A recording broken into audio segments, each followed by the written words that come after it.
वाकया कुछ यूं है कि इशफाक अहमद साहब कहते हैं कि मेरे वालिद डंगर यानी जानवरों के डॉक्टर थे। हमारे गांव में सर्कस लग गई। सर्कस वालों का हाथी बीमार हो गया। मैं छोटा सा था। अब्बा जी हाथी के इलाज की घर से जा रहे थे। मुझे भी साथ ले गए।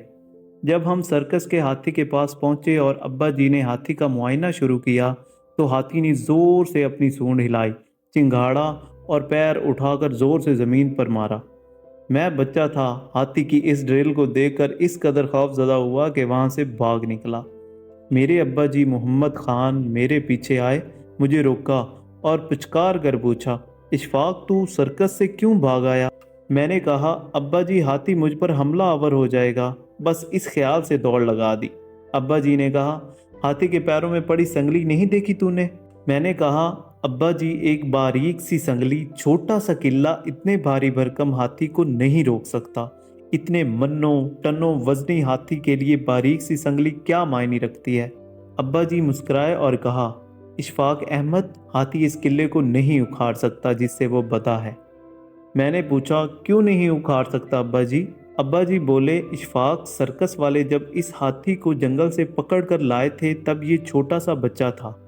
हाथी को इस बारीक संगली और इसी छोटे से किले के साथ बांध दिया गया था।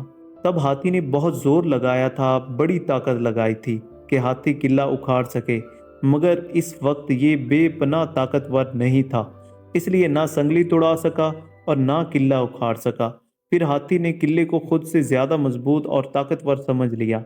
वक्त गुजरा, हाथी बड़ा हो गया, इसका वजन मनो टनों हो गया, इसकी ताकत भी बेपनाह हो गई, मगर ये हाथी आज तक एहसास के इसी किले से बंधा हुआ है, इसलिए कि अब ये जोर नहीं लगाता। क्योंकि जोर नहीं लगाता तो किला उखाड़ भी नहीं सकता। हमारा हाल भी इस किले से बंधे हाथी की तरह है। मायूस शख्स भी एहसास के इस किले से बंध जाता है कि सिस्टम मजबूत है, मैं कमज़ोर हूँ, कम ताकतवर हूँ, और इसी सोच और एहसास से उम्र गंवा देता है, तरक्की नहीं करता। हम जैसे लाखों मायूस नौजवान एहसास के किले से बंध गए हैं और जोर लगाना छोड़ बैठे हैं। याद रखना, हाथी की आंखें छोटी होती हैं, इसलिए अपनी भारी भरकम जिसामत को नहीं पहचान पाता। हमने भी अपनी जिसामत को नहीं पहचाना।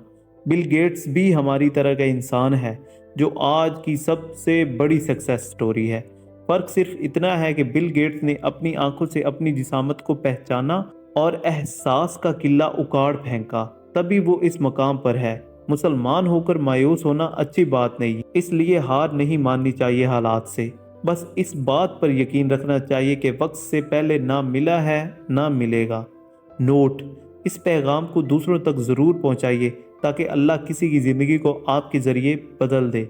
वीडियो अगर अच्छी लगी हो तो इस वीडियो को लाइक ज़रूर करें, चैनल को सब्सक्राइब करें और साथ में मौजूद बेल आइकन को ज़रूर प्रेस करें ताकि आने वाली मज़ीद अच्छी वीडियोज़ के नोटिफिकेशन आप तक पहुंचते रहें।